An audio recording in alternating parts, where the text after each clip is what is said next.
secteurs de Pont-à-Mousson, de Belleville à Loisy et d'Athon à Dieuloir, situés à l'arrière du front, vont connaître de nombreux bouleversements pendant les 4 années de la Première Guerre. Comme toute la France de l'arrière, leurs habitants se mobilisent pour les soldats au front. Toutes les ressources agricoles, industrielles, tous les hommes et les femmes de l'arrière sont requis pour satisfaire aux besoins de l'armée. Le territoire s'adapte et de nouveaux lieux apparaissent, tels des hôpitaux, des camps de repos, des cimetières. Dès le mois d'août 1914, les reconnaissances en vol ont lieu tous les jours dans les 2 camps. Matin et soir, les habitants du village, quelques habitants, allaient guetter la montée du ballon captif qui était situé au lieu-dit le Haut-Frolat, qui est sur les hauts de Loisy, à quelques centaines de mètres du village de Sainte-Geneviève. Ballon captif permettant donc aux troupes françaises d'observer les mouvements des troupes allemandes qui étaient soit en forêt de Fact, donc c'est très proche, ou sur Pont-à-Mousson ou les hauts de Pont-à-Mousson. Le secteur de Pont-à-Mousson vit sous les obus. À lui seul, le village d'Athon sera bombardé 23 fois, occasionnant de nombreux dégâts et sera par ailleurs occupé par l'ennemi lors de la bataille de Sainte-Geneviève. Là où les villages sont les plus touchés, la population va fuir les bombardements allemands. Pour bon nombre de familles, ce sera l'exil. De Brin-sur-Seille jusqu'à Nomeny, les tirs d'artillerie des Allemands sont violents. Nomeny subit d'importants dégâts et de nombreuses actions commises par les troupes obligent les habitants à quitter leur village, notamment ceux situés sur les bords de la Seille, comme Port-sur-Seille, Les Ménil et Morville-sur-Seille. Sur tous les fronts, les Allemands vont expulser les populations civiles. Français, Alsaciens, Belges, Russes, Polonais sont brusquement arrachés de leur domicile et conduits à la frontière sans qu'il leur soit permis de ne prendre plus que quelques vêtements de rechange à la hâte dans une valise, un linge noué ou un paquet. La première patrouille allemande arriva dans le village en août 1914. Les soldats entrèrent dans notre maison et transpercèrent les lits avec leurs baïonnettes. En novembre 1914, nous quittions Morville. Nous sommes d'abord allés à Loisy, puis à Belleville chez la cousine Millot, avec une voiture tirée par 4 chevaux et la vache attachée à l'arrière.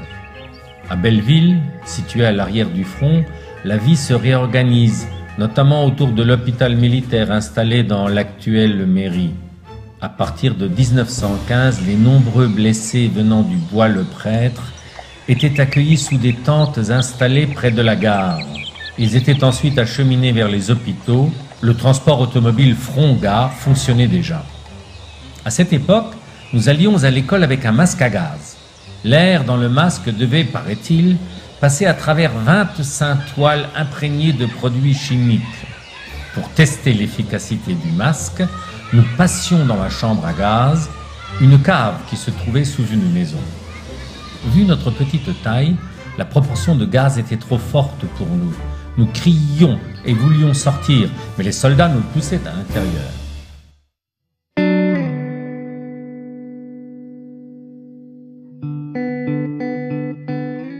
Les habitants restés sur place font face à la menace et tentent de vivre au gré des bombardements. Souvent, les villageois accueillent à leur table des soldats et leur offrent un repas chaud comme la traditionnelle omelette au lard. Le territoire tout entier va inévitablement passer d'une économie de paix à une économie de guerre. Une organisation est mise en place pour faire face à ces changements qui bouleversent la population. À Pont-à-Mousson, un conseil des notables a en charge l'approvisionnement et la distribution en nourriture. Il impose aussi les restrictions nécessaires et procède aux achats de matières premières. Les fermes et écuries disponibles avaient été réquisitionnées pour permettre aux soldats de pouvoir se reposer et d'autres pour se faire soigner. Les villages gèrent la pénurie de farine et de viande et il n'est pas rare que le conseil des notables envoie une cargaison de riz à Nancy afin de l'échanger contre de la farine. Les boulangers, de leur côté, avaient à charge de fabriquer des pains uniformes, de même taille et de même poids. Aux nécessiteux, Dans chaque quartier, il est distribué 500 portions de soupe populaire chaude et surtout nourrissante.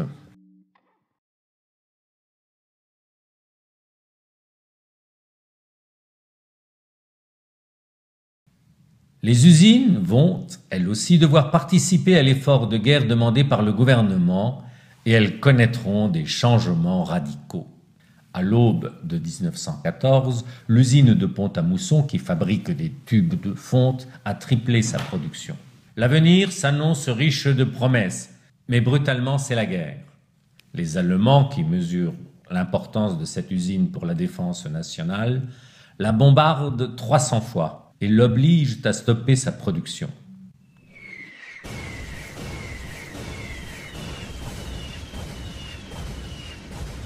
Afin de la mettre hors de portée des batteries ennemies, l'usine est déplacée à Belleville, où il est alors créé, avec le personnel de Pont-à-Mousson, un atelier provisoire de fabrication et d'usinage d'obus. Le 29 août 1916 commence alors la production des obus de 155. Dès le mois de novembre, l'usine de Belleville atteint la cadence de 300 obus par jour. Elle emploie alors 71 personnes, des hommes, mais surtout des femmes dont la participation à l'effort de guerre est décisive. Elles y travaillent en continu, par équipe de jour et de nuit, par poste de 12 heures, avec seulement 2 jours de repos par mois. En 1917, la France produira jusqu'à 300 000 obus par jour. Dans les campagnes, l'effort est le même. Le départ de 60% des paysans appelés au front entraîne de nombreuses familles dans la misère. La réquisition des animaux de trait par l'armée complique le travail au champ. Pour les femmes, il sera synonyme de désarroi, de solitude, voire d'accident. Les femmes seront actives dans les villes, animant les cantines, portant les valises dans les gares, distribuant le courrier à vélo, nourrissant les réfugiés. Les femmes seront actives dans les villes, car en 1917, la France est face à des besoins gigantesques en infirmières. Le ministre de la guerre finira par autoriser l'admission de volontaires femmes de la Croix-Rouge dans la zone de guerre. On les appellera les anges blancs.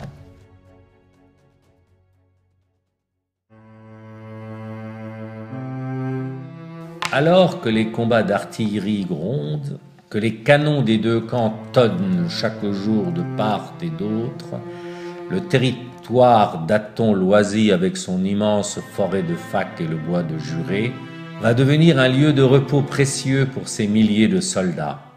Ils vont y créer des campements provisoires qui porteront les noms de soldats héroïques morts sur le champ de bataille, les campements Ménard, Watin, Laurent et le camp Chouéblé. Il sera de même donné des noms à des tranchées et des ouvrages pour permettre un repérage sur les cartes d'état-major. Le camp Chouéblé est un cantonnement important à Athon.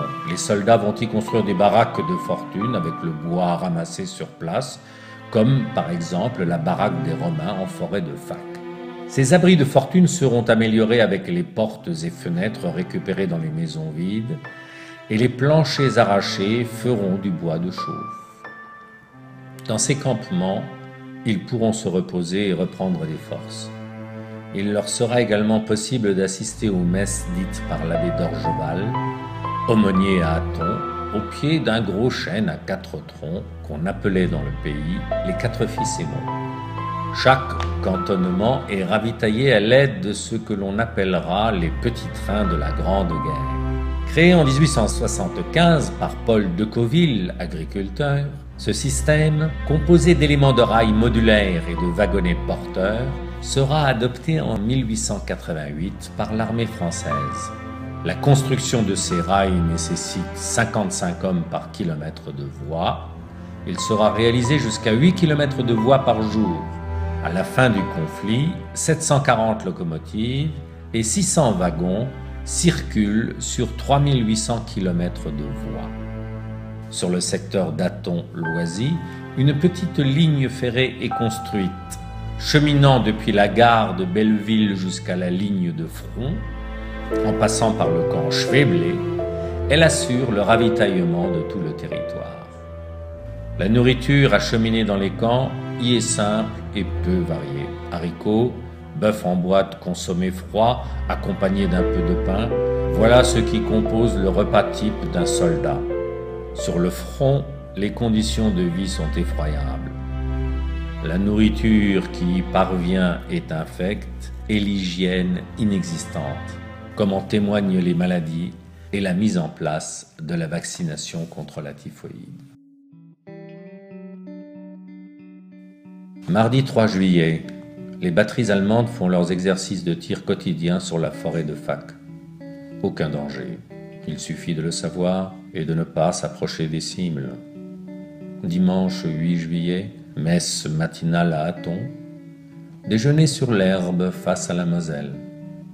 La splendeur du paysage accuse violemment notre misère, le tragique et l'odieux de notre vie.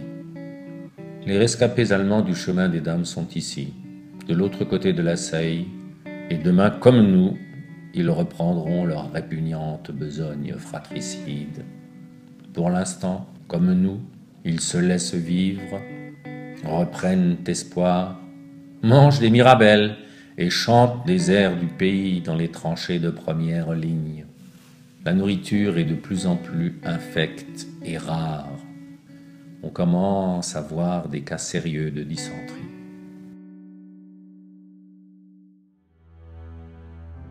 Les Français vont beaucoup écrire pendant cette Première Guerre mondiale.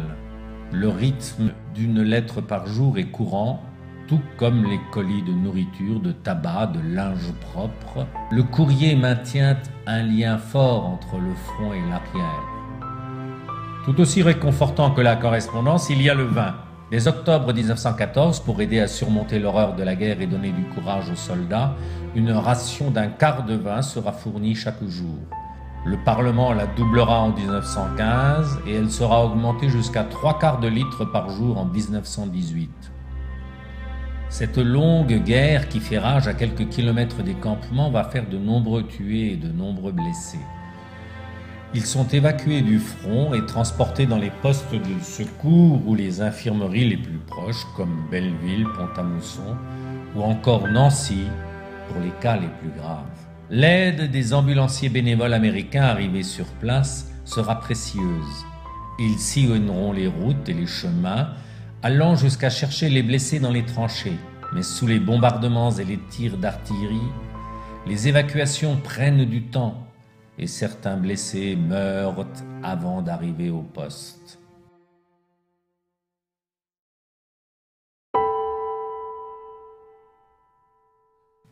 Les innombrables soldats tués sont enterrés sur place ou conduits dans les nombreux cimetières provisoires dispersés sur tout le territoire. Plusieurs cimetières militaires vont alors voir le jour, comme par exemple celui situé sur la route de Nomeny, en forêt de Fac, autour de l'église.